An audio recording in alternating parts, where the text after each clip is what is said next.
they are leaving the final debate to him.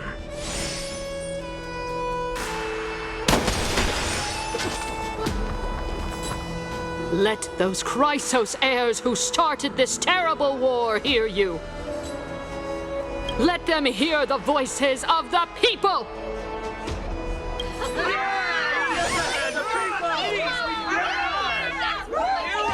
Help us!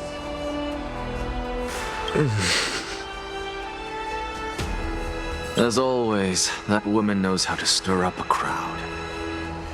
Professor Anaxa, I thought you'd pass on this. Everyone must cast their vote, or this assembly would serve no purpose. Prof, do you truly think it's wise to entrust the fate of the world to an assembly like this? Akama has stood strong under this system for 1,000 years. It stands to reason that there is purpose in its existence. But that is not what you're asking, is it? What you really want to know is Aglaya making the right decision in entrusting the fate of the world to you? Nothing ever escapes you. I didn't spend all those years teaching you for nothing. Most people only take 4 years to graduate, if I recall. To tell the truth, I feel like I'm on my way to an execution chamber instead of a podium. So, do you have an answer to that question?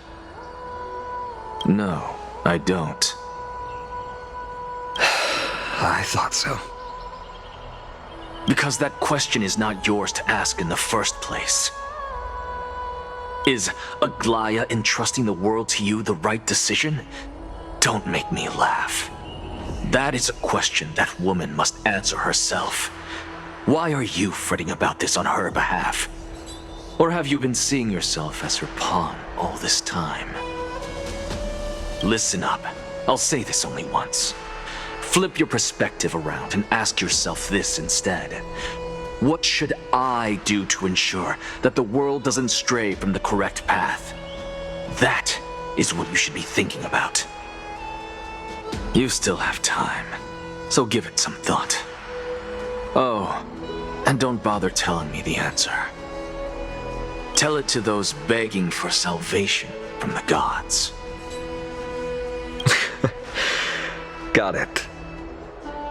Thank you, Professor Anaxa. That's Anaxagoras to you.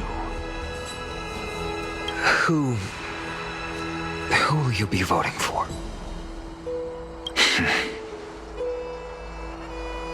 That'll depend on how well you perform. May Circe safeguard your thoughts.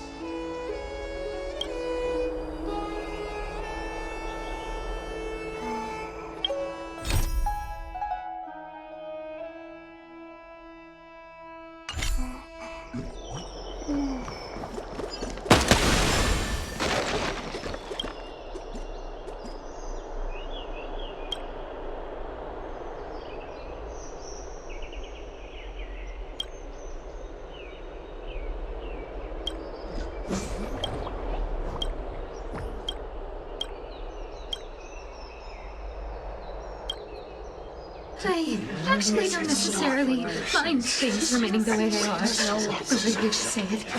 I'm a little nervous. Thank you.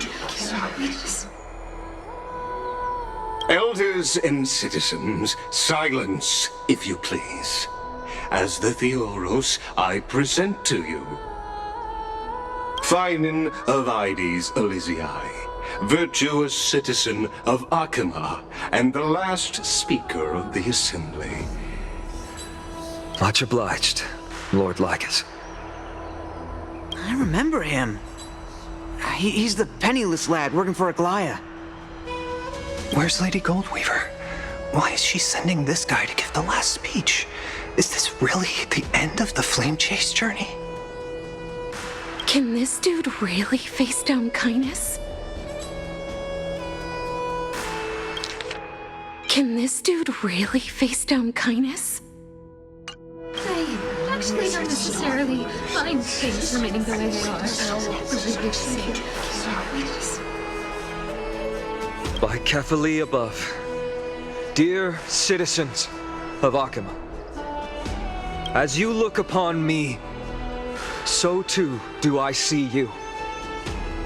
I see your fear and misgivings, your apprehension about the discord between the Chrysos heirs and the Council of Elders, and your uneasiness about the future of the Holy City. Yet, before you contemplate something as grand as the fate of the world, I ask that you look closer. Look beyond the horizon illuminated by Kefali, at the crisis threatening to overwhelm us. What? Hyades Elysiae, my beloved hometown, is a village forgotten by time. It is a place with the most invigorating breeze and wheat fields that spread all the way to the sea. I once thought that there I would enjoy a lifetime of peace and quiet with my friends and family. How I wish I could invite all of you to that paradise, far from the noise and chatter of the world. Alas, I can't. Because she, and all that she nurtured, all that I loved, they have long been devoured by the black tide. My beloved home is no more.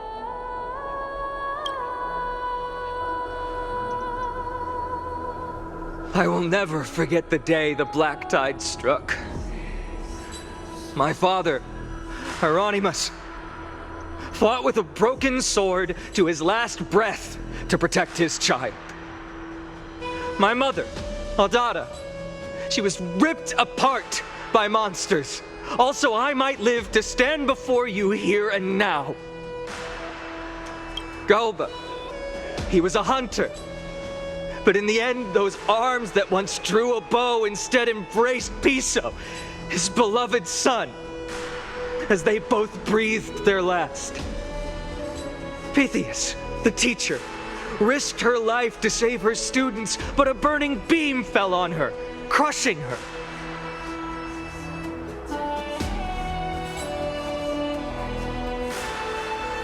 And what of Livia, her daughter? Did she make it out alive? No, she didn't.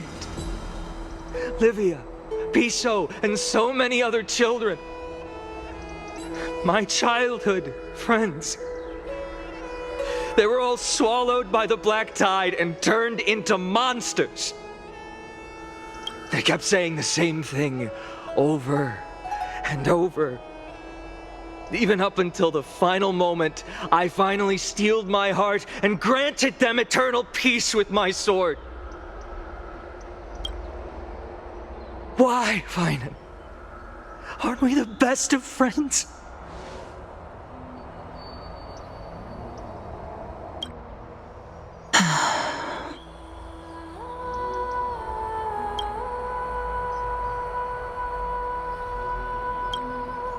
That is the black tide. A looming threat that can bring Akima to its knees any time. Kindness may have promised that with the 3 Titans of Calamity gone, Akima will return to an era Chrysia once more, but much as it pains me, I must disappoint you. While the demigod of strife has done everything in his power to hold them back, they are still coming. By now, the name of that black-robed swordmaster, the Flame Reaper, has likely echoed throughout the city already. The roaring thunder is a message from the strife demigod. The Flame Reaper has risen from death, and they hunger for the Coreflames of the gods.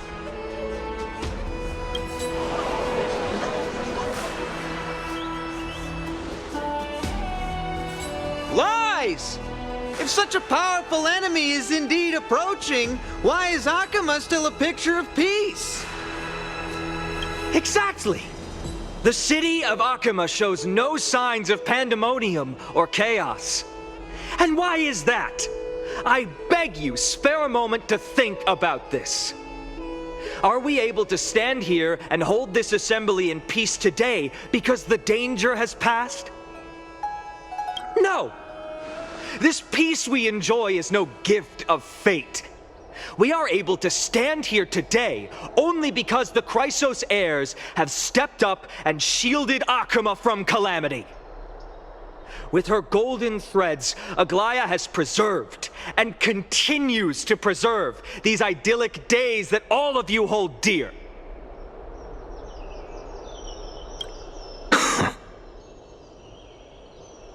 The Council of Elders claims that Aglaya will one day forsake the people because her divinity is eroding her body and soul. But ask yourselves this. Rather than offering her aid and support, why do they choose to watch and push Akama away from the Flame Chase journey? The answer that no one can bring themselves to speak of. A truth stained in blood and buried in greed, fear, and vanity. Allow me to lay it bare before you.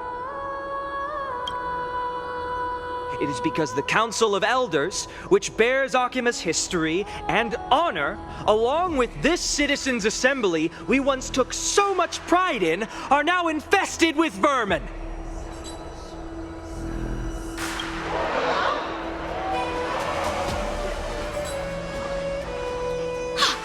You insolent whelp! How dare you! It is true that Aglaya has reached her limit. Why? Because she has been working tirelessly to weave the defenses of our holy city against the encroaching evil. All while these vermin are making up baseless accusations about her and scheming in the shadows. Not once has she ever failed Akama. Yet these vermin attempt to tear her apart, tarnishing her name with unfounded allegations. She may have been blessed by divinity, but hasn't her heart always stayed true to humanity? They attempt to mislead you and reduce this assembly to a crude standoff between gods and humans, but citizens of Akama. Once more, I implore you to open your eyes and look at those around you. Examine them closely. Beneath all that finery, do you see the good heart of a human or the poisonous glands of a pest? Make your judgment, then turn your gaze to the demigods whom so many of you regard as cold and merciless. Do you not see the light of humanity in them? And those who wear the mask of humanity yet utter only hurtful, slanderous words. Can you not see that their souls have been corrupted by power?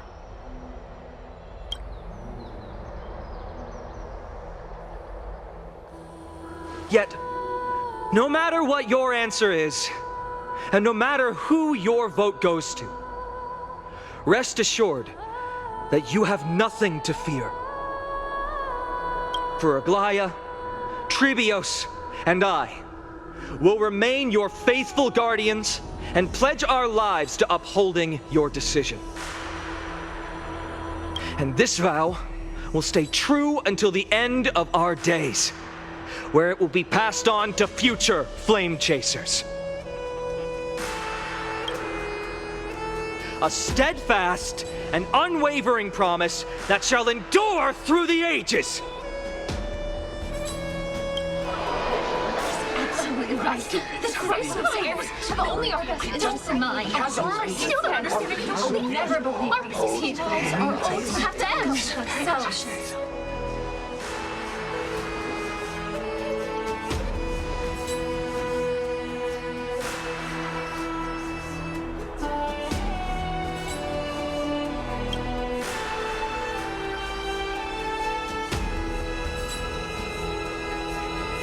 At the present time, on the scales of Talentum, those who call for the continuation of the flame chase journey, and those who demand its suspension. Each faction holds an equal share of votes, resulting in a perfect balance. As expected, this is the moment when the flame chase journey is the closest to its end.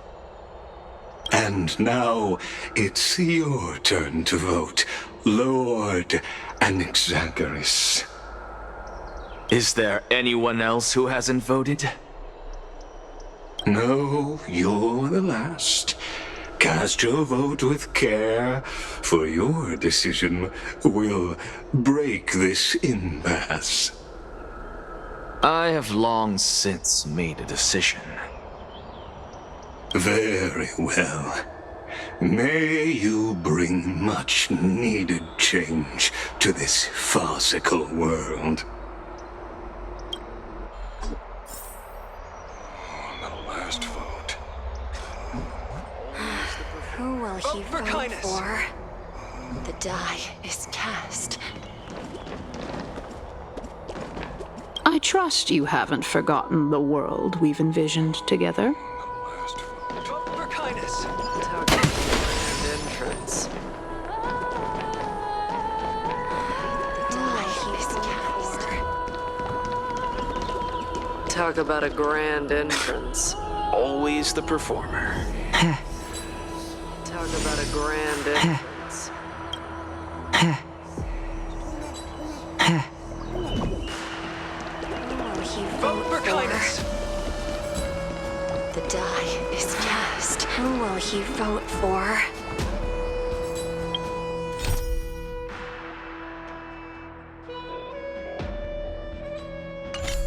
For kindness. Last.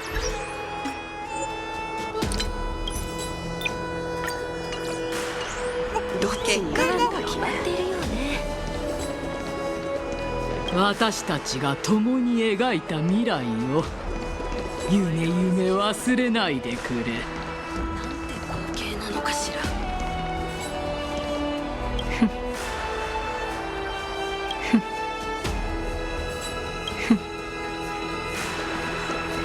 相変わらずキザな野郎だ。なんて光景なのかしら。なんて光景なのかしら。結果はもう決まっているよね。相変わらずキザな野郎だ。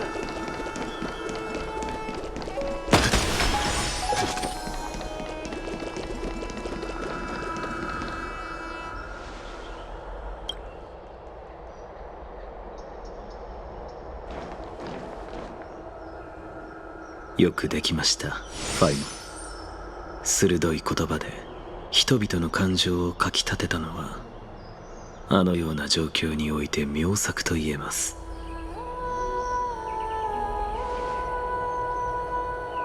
お待ちいただきありがとうございました。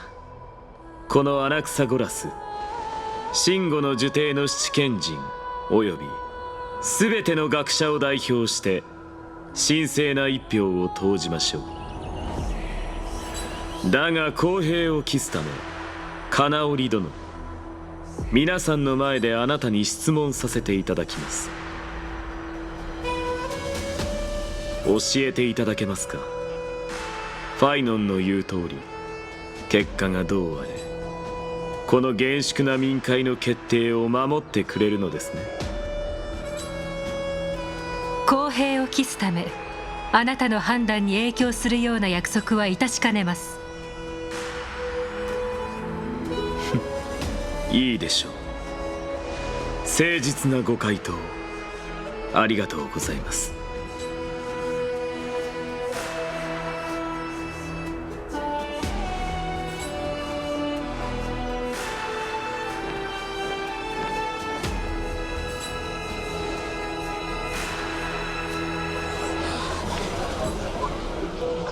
何やってんだ一体。重大な決断をするわけだし、もうちょっと待ってあげましょう。グズグズしやがって。何様のつもりだ。時間がもったいないだろ。アナイクス殿、どうかお忘れなく。第一に、私をアナイクスと呼ばないでください。第二に、私の話を遮らないでください。沈黙は金なりと言うでしょう。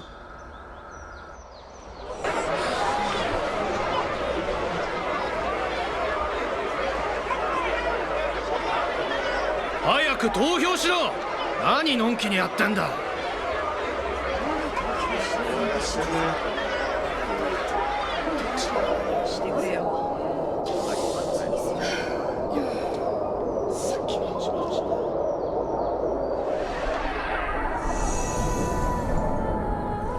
世の中のあらゆる苦難はそなたの道具として利用されるのではないかと考えてしまうな。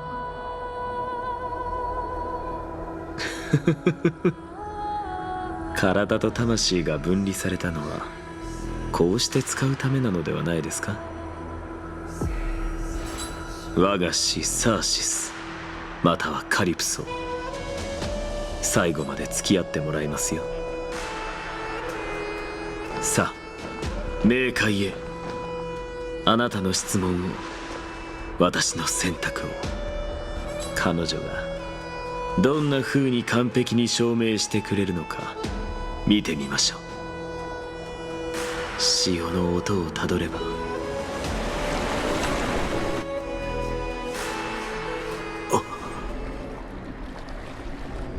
あなたは。ああ、我が教え子よ。君なら大事をなせると言ったであろう。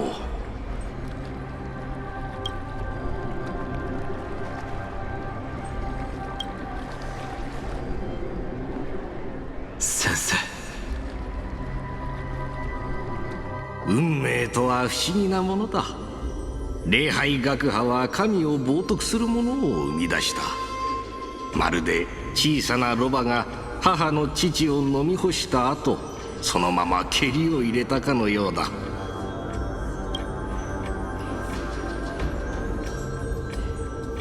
先生のことは尊敬しています。ですがご存知の通り、それ以上に君は真理を愛している。だから私が受けた非難を気に病まないでくれ。その騒音に歩みを邪魔されてはいけない。礼拝学派の賢者として君を認めることは許されないが、アナクサゴラスの友人であり教師として言わせてもらおう。生きなさい。真理はすでに君の手にある。胸に刻んでおきます。さあ前へ進むのだ。孤独な探求の道は新たな始まりを迎えようとしている。その果てにたどり着いた時、また真理の前で会おう。約束します、先生。サーシスがその思想を守らんことを。サーシスがその思想を守らんことを。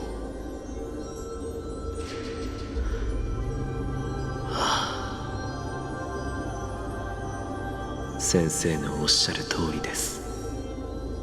孤独な探求の道は新たな始まりを迎えようとしている。そろそろ行かなければ。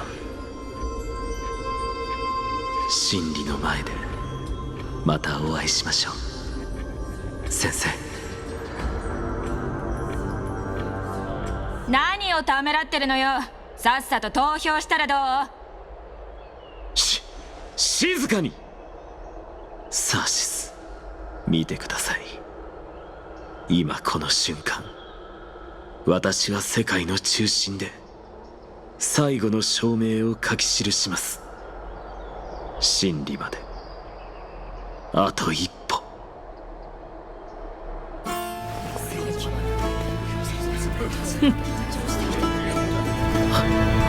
先生、あなたの推測は証明されました。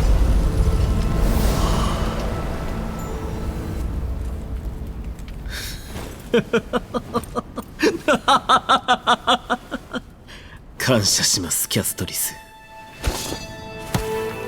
答えは明白です。私は火を追うたびに投票します。私は世界の真理を解き明かした。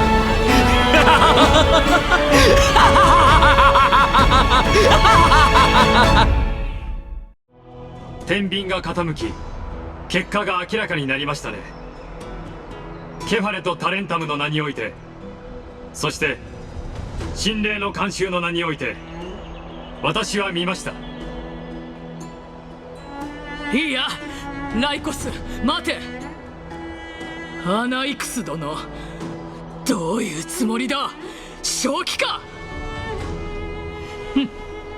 お前にふさわしい罰を用意しよう。裏切りの代価がどれほどのものか、その賢い脳にしかと刻むといい。私の言葉をまだ覚えていますか。それは私の貴重な才能の一つですよ。これまでの演技はあいつらの愚かな火を追う旅を完遂させるためか。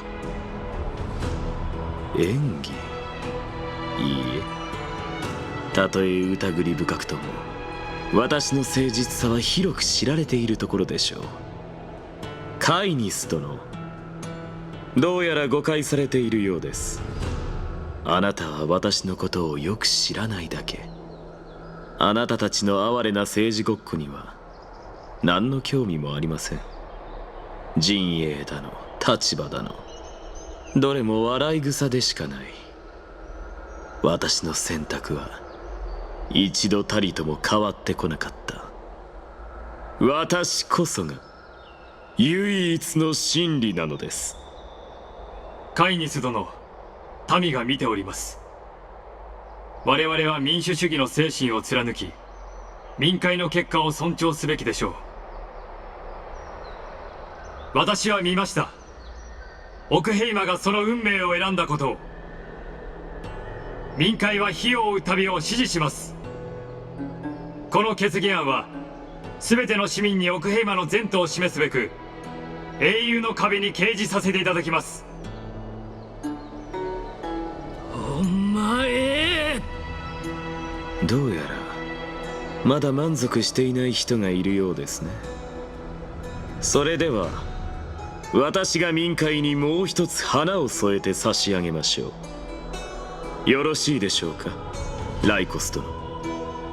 ほう、面白い。元老の皆様、市民の皆様、静粛に。真護の受税のアナクサゴラス殿からお話があるようです。皆様、どうかそのままお待ちを。彼の言葉に耳を傾けましょう。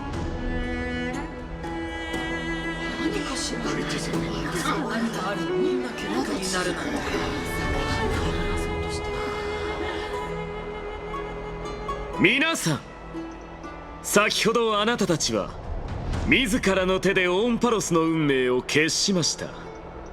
火を追う旅の支持者として私も喜ばしい限りです。しかし残念ながら私はこの結果に深い疑問を禁じ得ません。よってこの決議に異議を申し立てます。教えてください。最早期の果てには黄金衛たちが思い描いた災いも狂乱もない美しい新世界が待っていると、そうケファレに誓って保証できる人がここにどれほどいるでしょうか。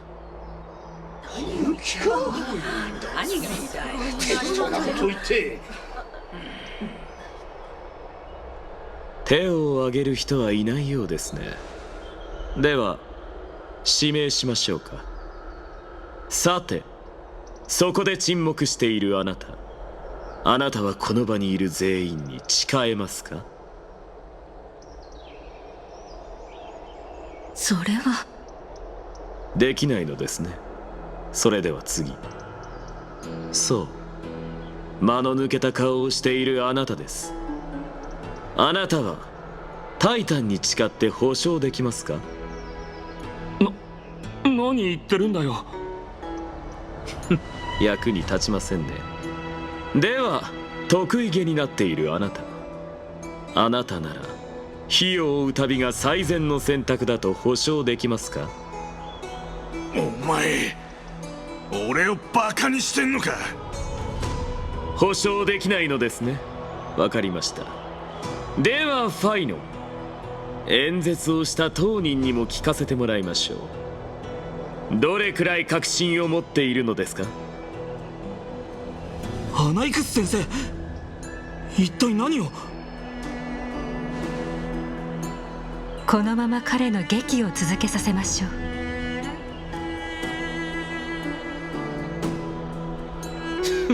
見てください。ファイノンやアグライアでさえ保証できないではないですか。もっと馬鹿げているのは、私以外にこの素晴らしい未来を約束できる者が誰一人いないということ。なのに民会では疑念を抱かれず、この決議が通ったのですよ。ただまあ心配することはありません。極潰しの皆さんのことはとっくに分かっています。最後の授業をしてあげるために私はこうして現れたのですから。耳を澄ましてよく聞いていてください。今真吾の呪帝のアナクサゴラスがここに宣言します。火を追う旅が約束した未来は本物です。なぜなら予言にあるケファレの半身エリュシオンのファイノンがその完全無欠な記憶を持って新世界で私たち全員を再構築してくれるのですから。なんだって？そう、火種を背負うタイタンは過去の黄金栄であり、同じ火種を背負う黄金栄は未来のタイタン。そして私たち全員の魂は世を背負う親戚のもとで永遠に存在するのです。ケファレの庇護にあるもの全てが必ず新たな世界にたどり着けることを約束しましょう。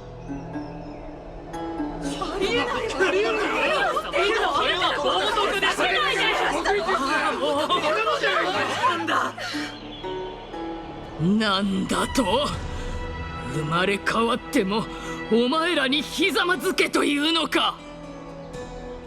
口を慎んだらどうだ、神を冒涜するネズミ！どれだけ人を惑わせれば気が済む？何を根拠に？私の話を遮るなと言ったはずです。しかし聞かれたからには答えてあげましょう。根拠はケファレの身体を使った実験にあります。そうです。カイニスと元老院全員の黙認のもと、私は錬金術を使って自らの魂を神と融合させ、それにより再創期の全てを明らかにしたのです。こいつ何を言ってるんだ？それって冒涜だろ？私、卑劣で恥ずべき冒涜者は死刑に処されるべきです。そして私の後ろ盾となり黙認し特進の罪を果たす手助けをした元老院も同罪でしょう。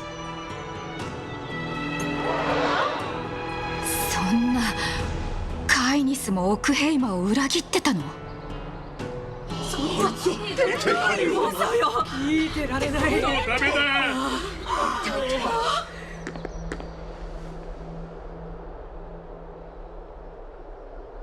罪人のなしたことなど一切知らん。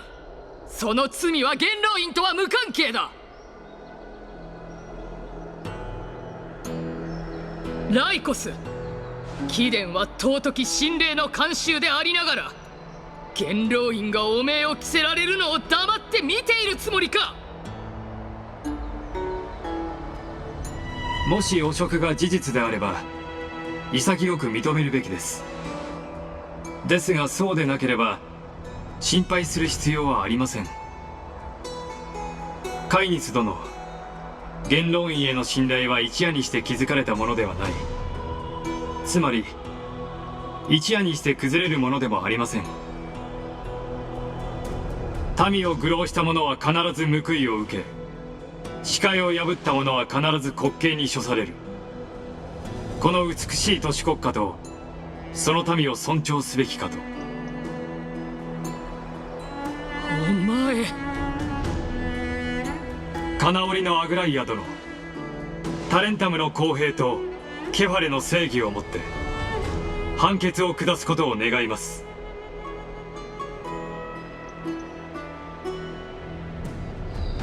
奥ヘイマ法典に基づき、今の状況では半神であるあなただけがその権利を有しているのですから。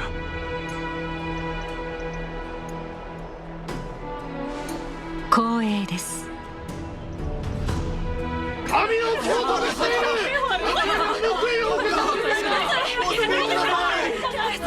助けてください。元老の皆さん、市民の皆さん、どうかご静粛に。先ほどシンゴの呪帝のアナクサゴラスが語った内容はここにいる方々に衝撃を与えたことでしょう。市民の皆さんには奥平魔法典に基づいた審判の行使にご理解いただきたく思います。まず奥平魔の元老カイニスと神霊の慣習ライコスの汚職により身体は深刻な冒涜を受けたとの告発がありました。タレンタムとケファレの名において奥平魔は7つ目の選考の時までに委員会を結成して調査を行い、その結果を開示しましょう。賛成！賛くっそ！またシンゴの呪帝のアナクサゴラスは自身がケファレを冒涜したことを告白しました。よってタレンタムとケファレの名において死刑が執行されます。ですがその前に喝采投票次第で減刑と赦免の権利を有するものとされます。死刑！死刑！死刑！死刑！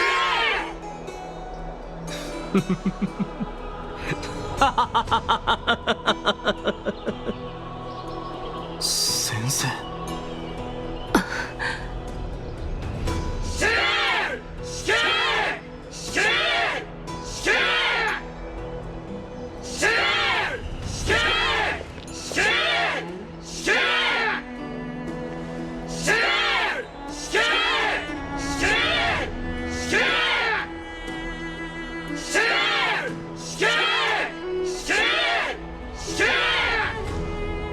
どうなさいますか、金織殿。何を迷っているのですか、アグライア。あなたらしくありませんよ。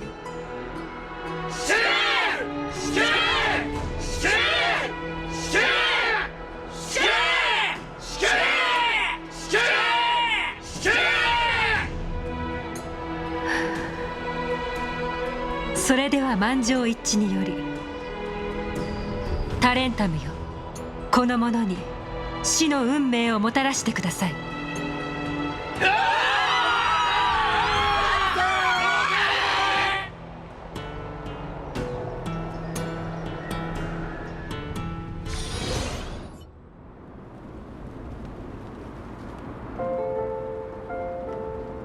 花の海、ここはどこ？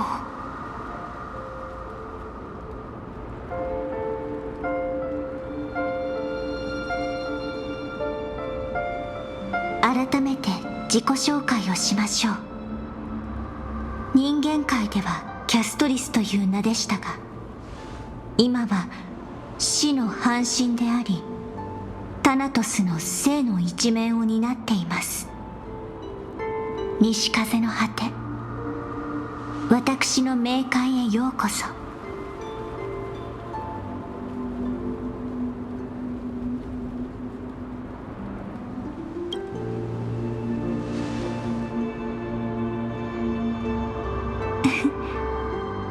相変わらず元気ですね。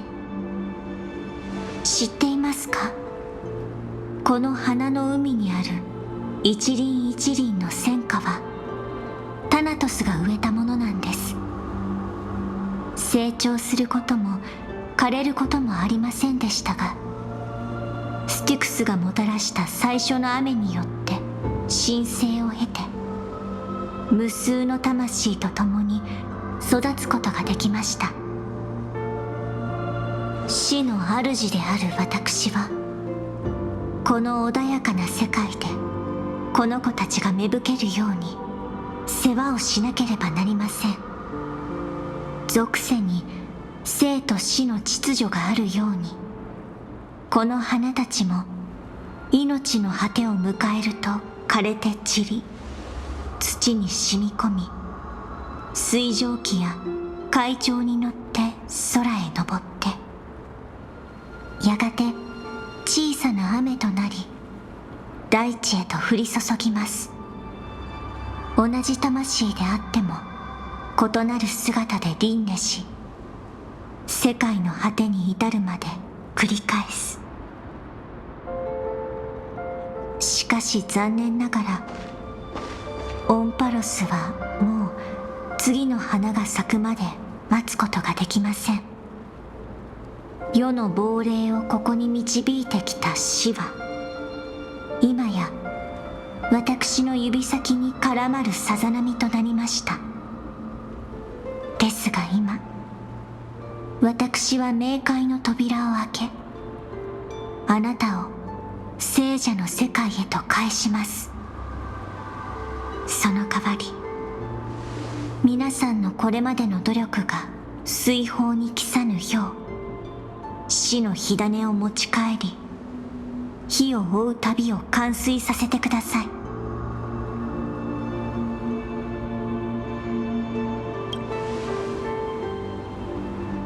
ご安心ください。死を拒むことはもともとタナトスの真剣です。幸いあなたの魂はまだ消えていません。つまりこれは死者をよみがえらせるわけではなく、死に瀕したものを現世に導くことになります。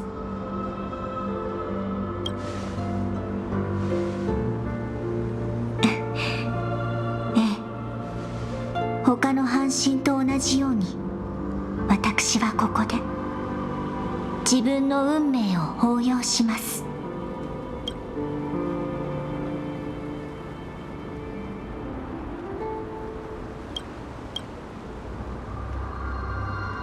ただ、迷ったものを人間界に送り返すのは決して容易なことではありません。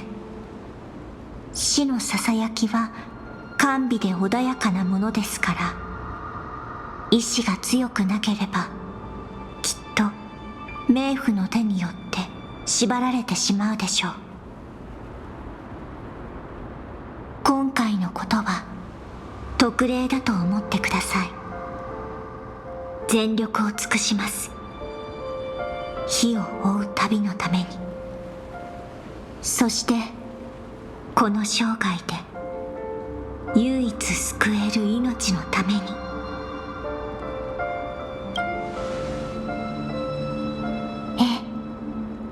ご武運を。こっ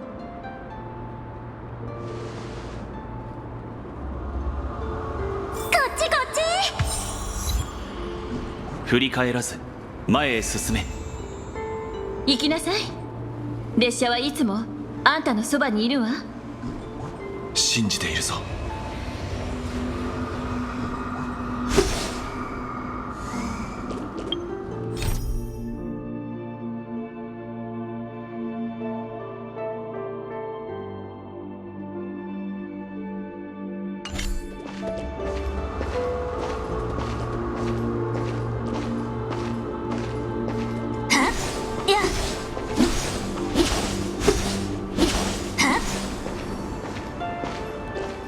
聞いてただ前へ進むの。私たちの道はいつかまた交わる。抱きしめて。ほら、胸を張って、僕たちと一緒に明日を目指すんだ。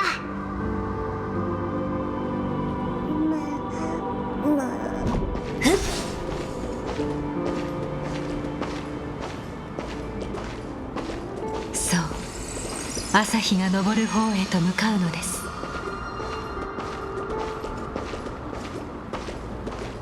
進め、お前の勇気を見せてみろ。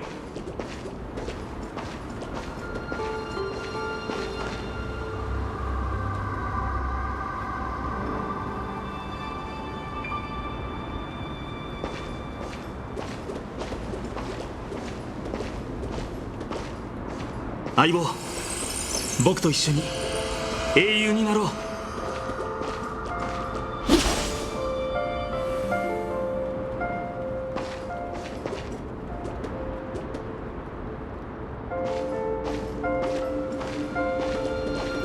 もうすぐ。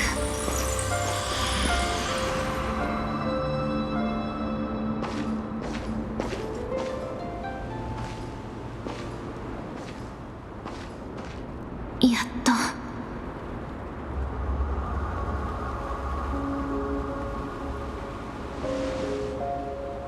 ありがとう、キャストリス。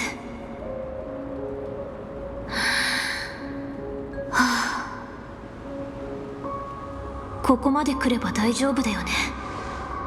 最後にもう一回花の海を見よっかな。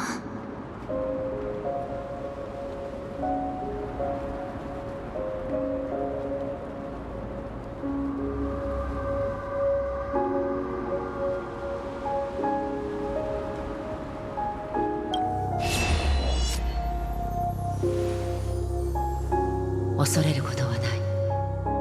その道の果てには必ず一抹の赤が見えるから。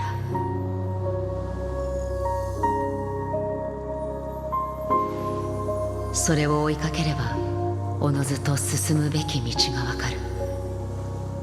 そして最後にはあなたたちはきっと太陽の下で再会することができるだろう。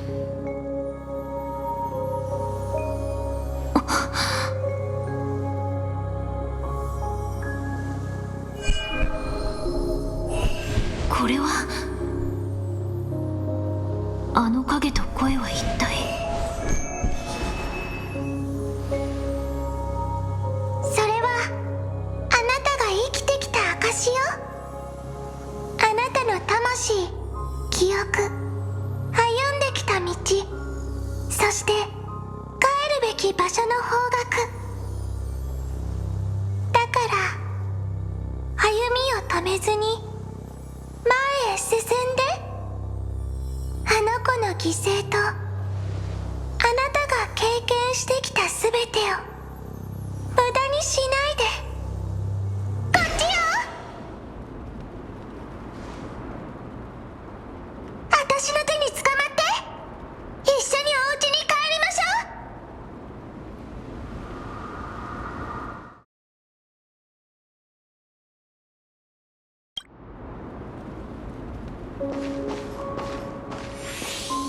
う。開拓を続けよう。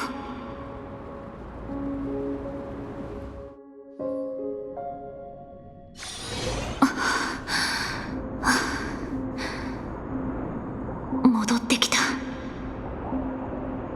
ええ、あなたならきっとできると知っていました。あなたの魂は無傷なままです。まるで魂を守る何らかの力があるかのように。それはオロニクスの最後の祝福なのでしょうか。それともあなただけの奇跡。本当に不思議です。言葉では表現しづらいのですが、どこか既視感に覚えて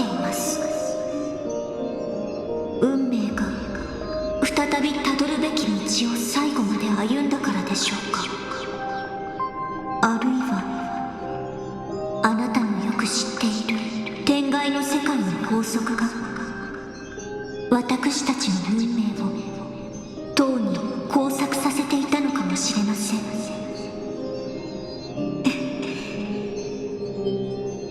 その謎はすぐに解けるものではないようですね。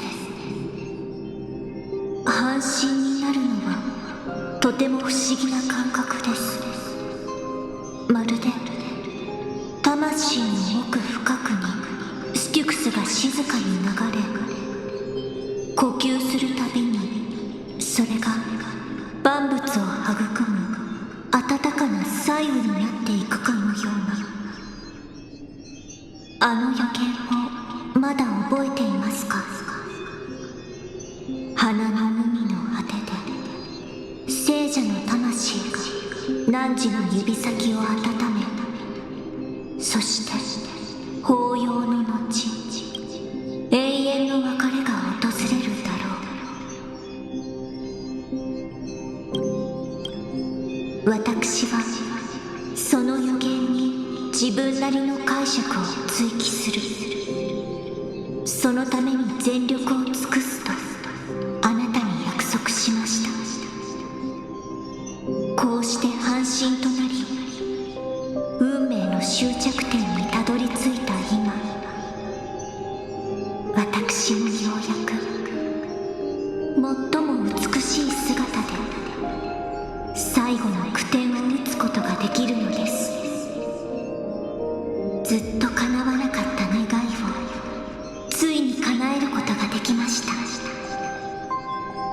新たな世界で咲く命の一つ一つが両手を高く上げ、この瞬間の意味を語るでしょう。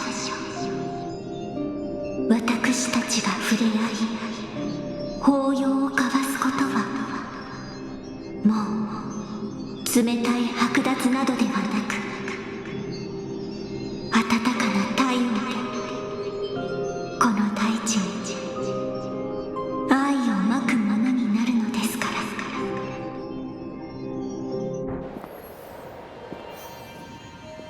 西風の果ては寒いですね。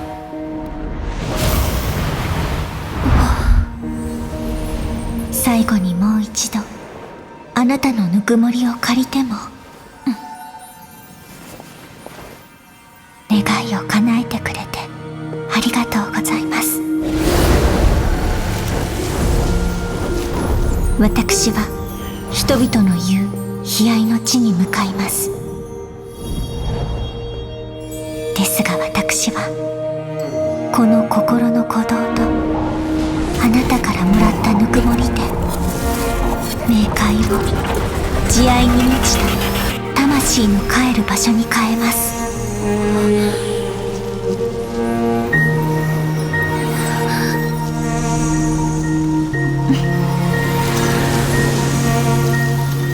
一瞬の抱擁ですが、これは私が生きていた証です。さようなら。また新世界でお会いしましょう。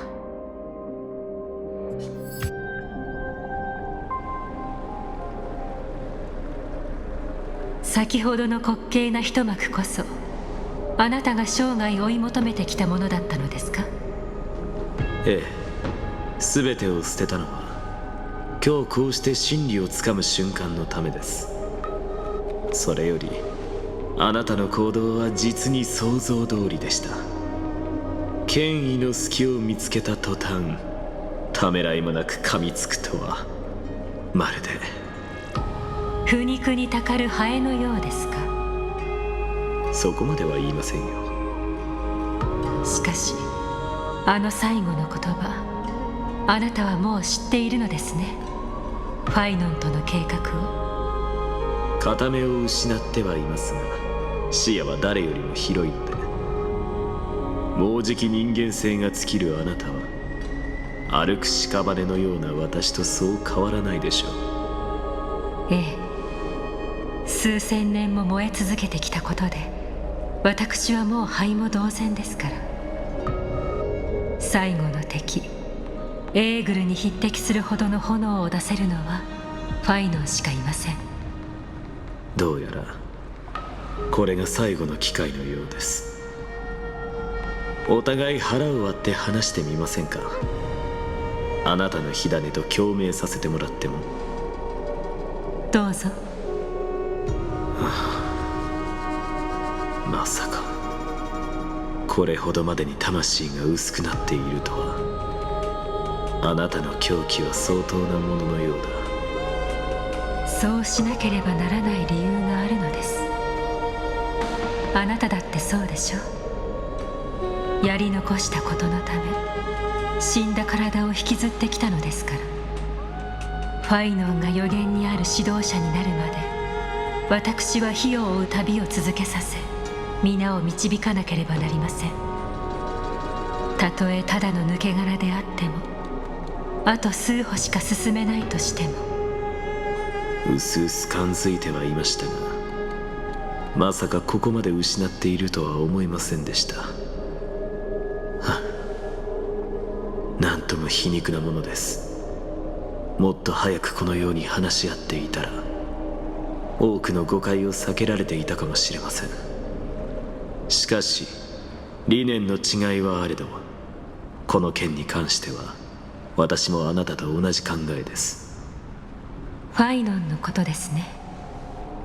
ええ、彼は生まれながらの英雄。人の心を見抜く力はあなた以上です。断言しましょう。彼はあなたよりも指導者に向いています。あなたたちの使命を果たせるのも彼しかいない。ただ押村区はモネータに呪われた男だということですね。まあ彼の派手でおぞましい美学はあなたたちの再創期の邪魔にはならないでしょうが。運命の果てで同じ結論にたどり着くとは喜ばしいことですね。そのような反応を見ると前言を撤回したくなってきます。アグライア戻ったぞ。炎から蘇った大英雄を迎えよう。先ほどの会話を聞かれていなければよいのですが。彼を批判するのは昨日今日に始まったことではありません。彼自身も知っているはずです。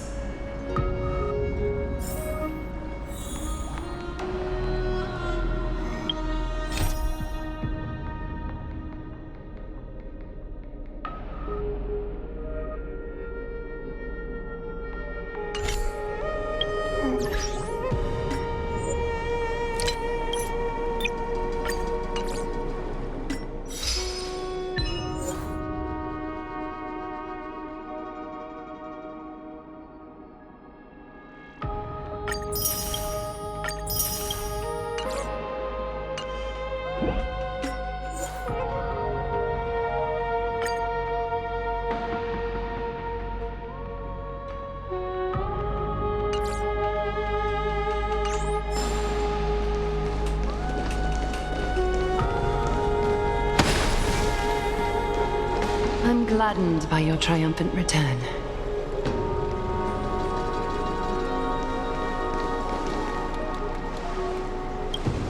But I don't see Castorice among your number.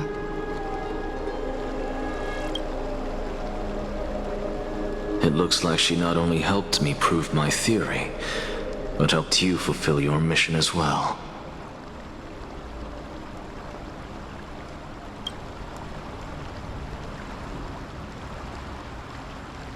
She might not have been able to change her fate, but she still wrote the final verse of her epic herself.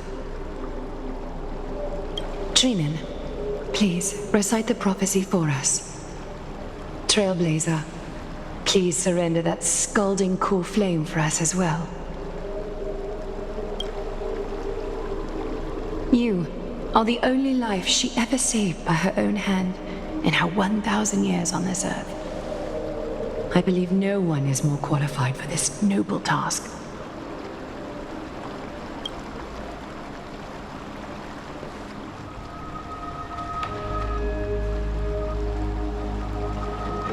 gods who have returned, and gods who are still watching. Today, we bring you a soul laid bare.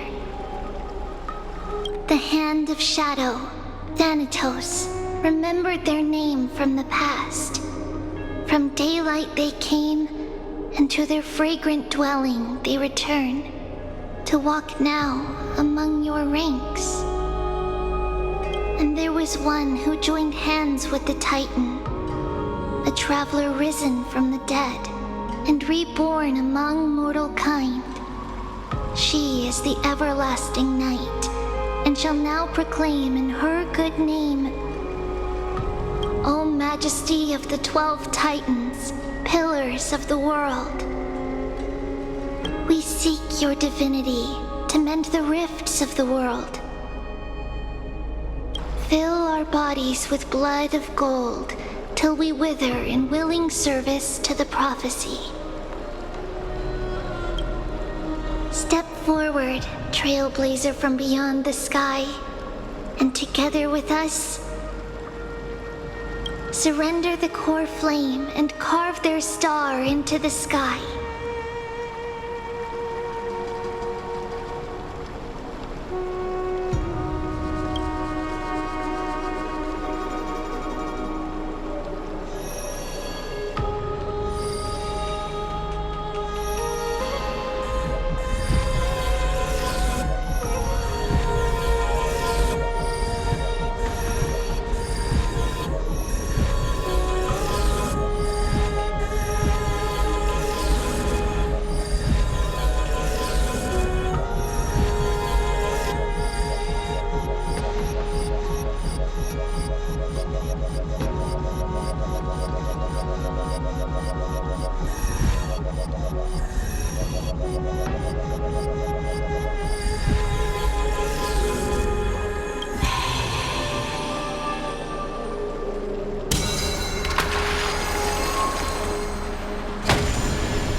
Constellation for death. For life and death, to be more precise.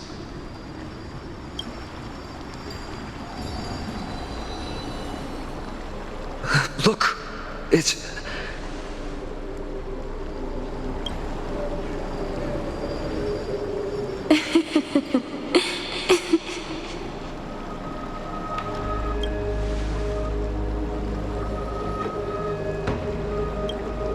No, it's only a divine echo.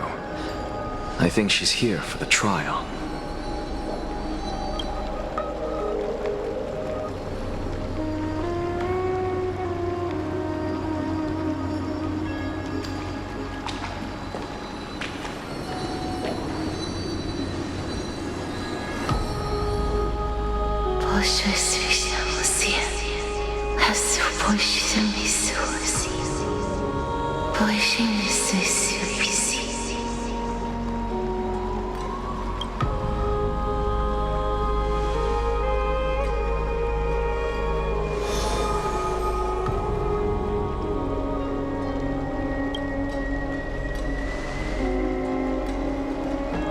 What did she say?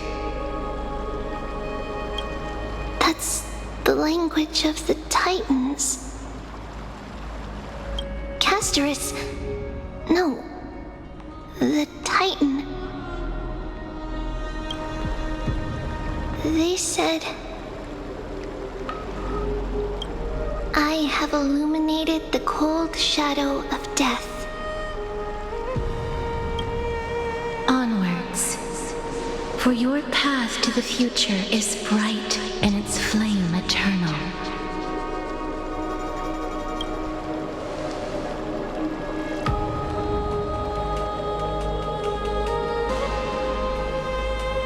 Do not forget.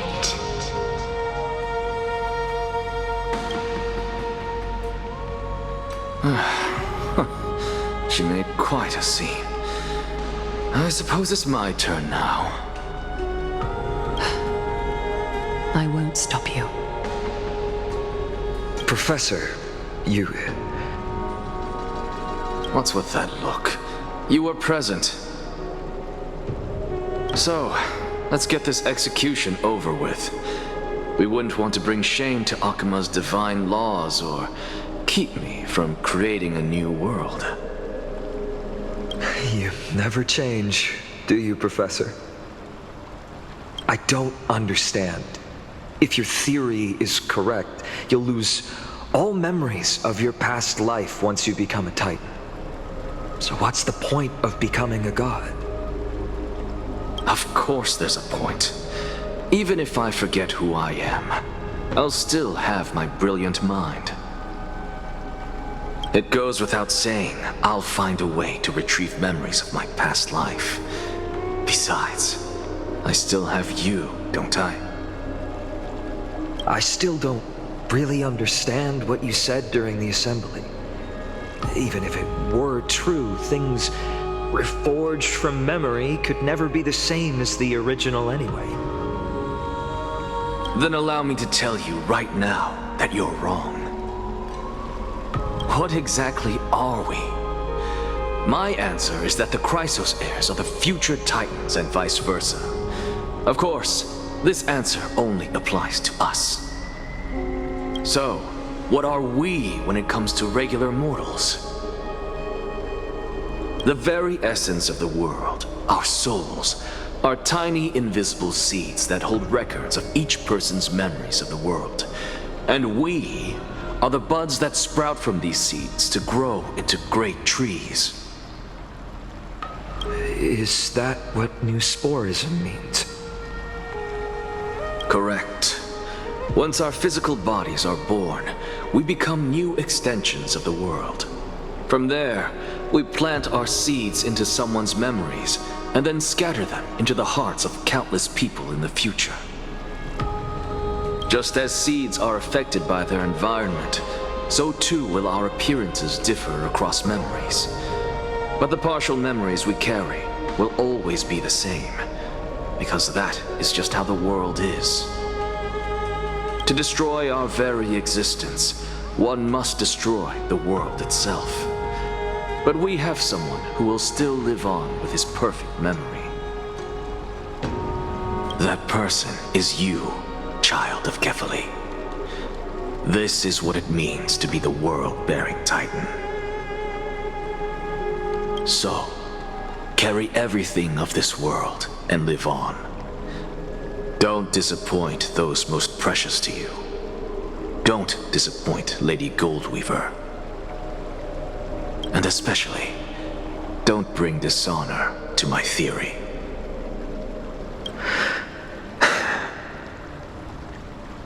Anaxa, I swear to you, I'll lead everyone to our reunion in the new world. Good. That is all I have to say. Farewell, everyone. May we meet again in the next life. Farewell, great performer. May Circes safeguard your thoughts.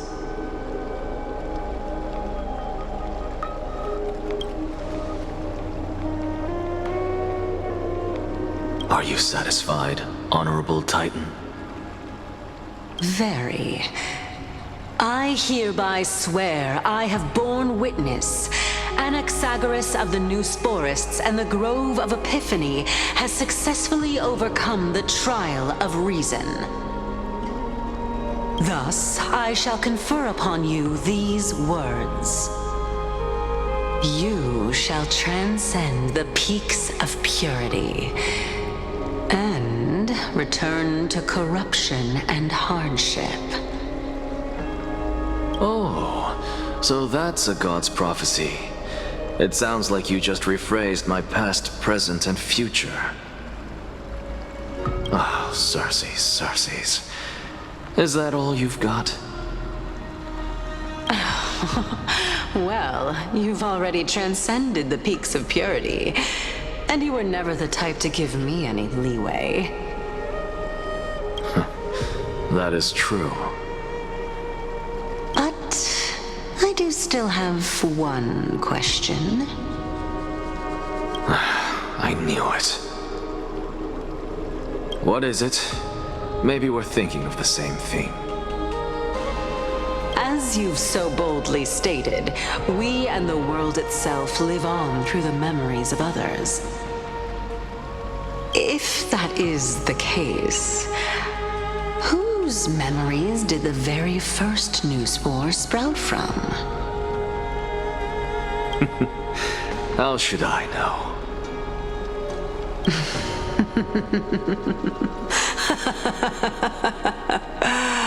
Oh my.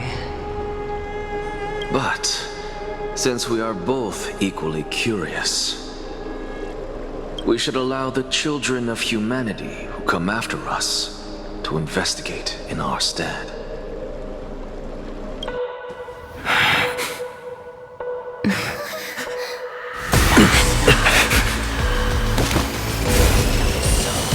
Rejoice, Circes. I sow the seeds of suspicion in the new world with your soul! And now, the objective is complete. That is all.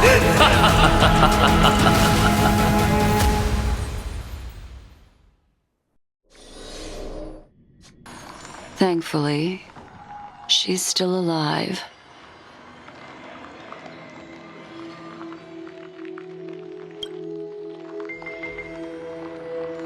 Was March 7th also in this condition when she was first rescued by the Express?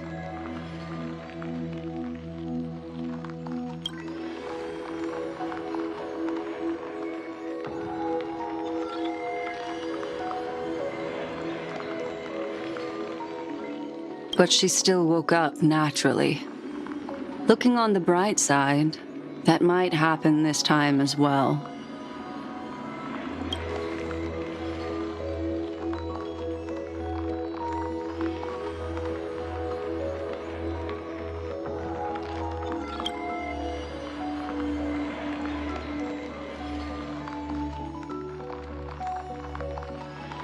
I do not have conclusive evidence, but judging by her current condition, perhaps March 7th's memories have been hijacked.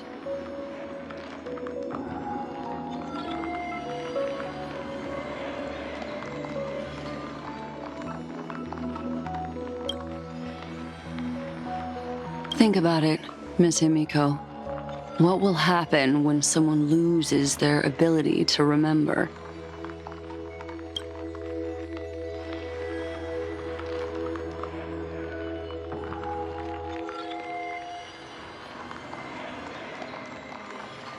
Unfortunately, short-term memory is an entirely different concept from the inability to remember. Perhaps it is difficult for you to imagine, but an individual who has lost their ability to remember turns into nothingness.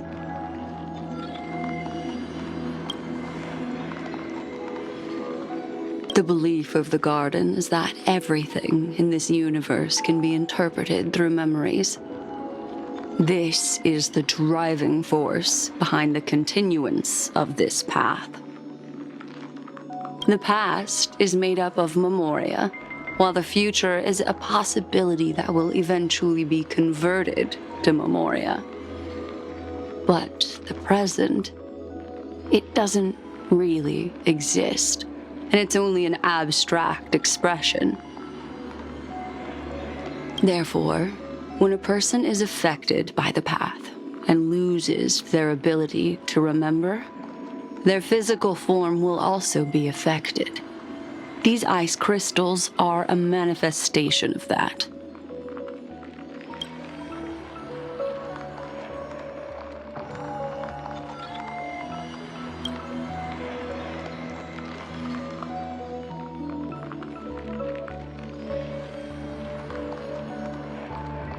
Is Miss Himeko suspicious of me?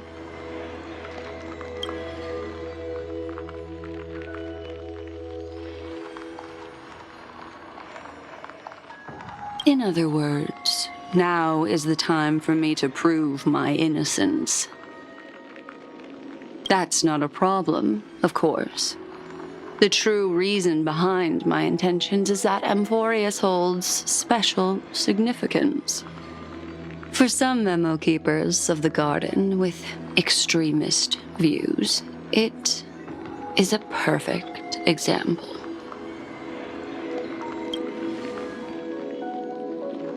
A world that can only be seen through the garden's mirror means that memo keepers have the right to keep the world in their private collection.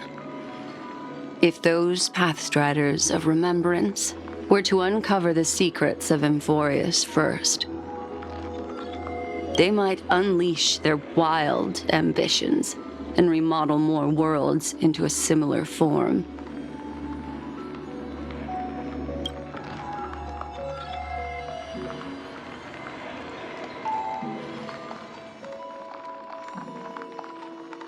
I chose to remain quiet before, because I did not want to involve you in the garden's internal conflicts.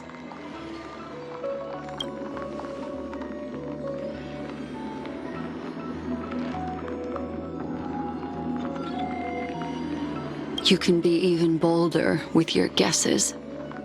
The people that I am talking about, they aren't just individuals. They are an organization that has already attached itself to the pinky finger of Fu Li.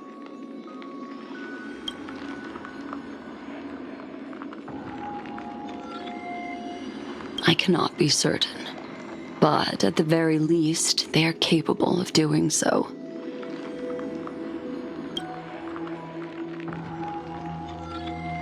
I am deeply sorry about what has happened to March 7th, but the deal that I propose still remains a fair one.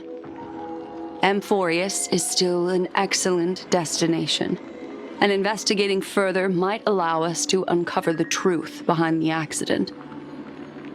Miss Himeko, the wisest choice right now is for us to continue cooperating.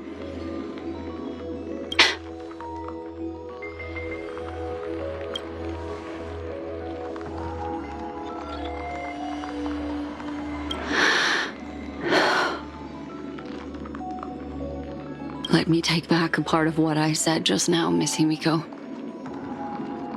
Although we indeed struck a deal, it seems like I have involved you in some unforeseen danger. Please accept my deepest apologies.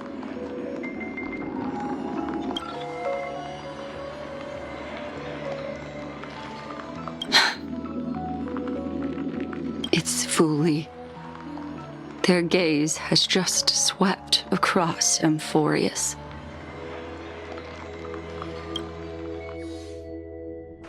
Oh, how interesting. I never expected a mere memo snatcher to be actually hiding so much inside her head. What's even more interesting is that the word Amphoreus has appeared in her subconscious. This lady seems to be having fun. Is she usually like this? It's hard to explain. What are you two whispering about? Has it not occurred to you that I can hear everything clearly?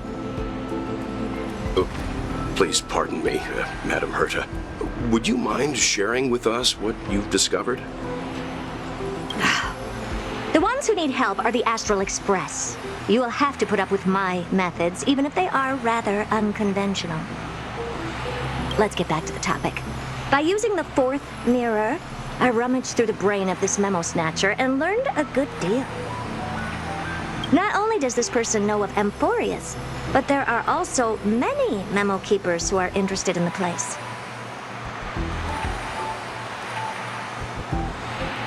I searched through her consciousness and found the following terms: the Eternal Land, the Rejected Land, and the private collection of the Garden of Recollection. It seems like Miss Black Swan is indeed hiding some things from us. Since I'm not able to find any useful clues from the outside, why don't I personally visit this mysterious Amphoreus? You're planning to head to Amphoreus yourself? Yes, but not in the flesh like you all foolishly did. See these Herta mirrors? With them, I can project my data spirit entity to any corner of the cosmos through spatial warps, without even needing to leave my room. But of course, these corners of the cosmos must be within the coverage zone of inter-astral peace communications. After all, this is collaborative technology. I see. You do seem like the more indoor type. Although that star zone is not within the network of the IPC, the Express itself can serve as a signal station. Come, give me the astral chart coordinates. Then, sit back and enjoy the show.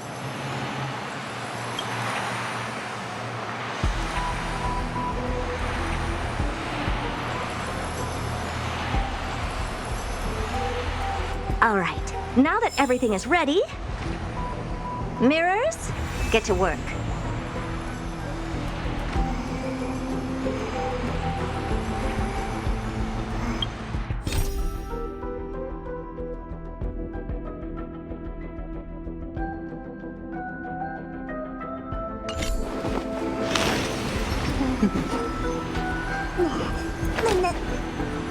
Discard your worthless dastardly.